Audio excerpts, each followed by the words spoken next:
Assalamualaikum warahmatullahi wabarakatuh. Sempena cabaran SIBER 2021 Sekolah-Sekolah Kementerian Pendidikan Malaysia, saya Muhammad Nizam Bin Sahrum, wakil daripada SMK BUKIT GARAM 2 dari unit KADET Pertahanan AWAM Malaysia, akan menerangkan sebuah lagu patriotik yang bertajuk Inilah Barisan Kita.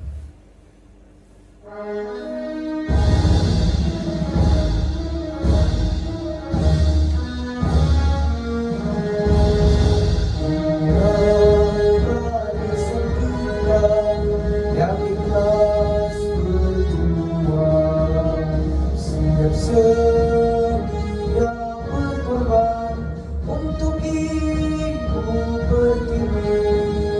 Sebelum kita berjaya, jangan harap kami pulang.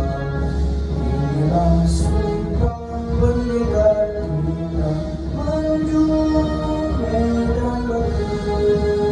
Andai kata kami untuk semua, taburlah bunga di atas pusara.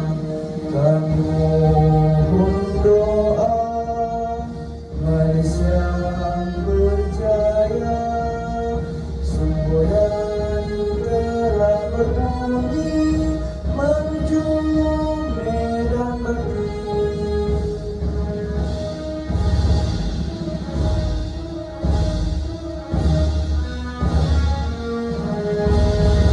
Inilah barisan kita yang ikhlas berjuang, siap sedia berkorban untuk ibu pertiwi.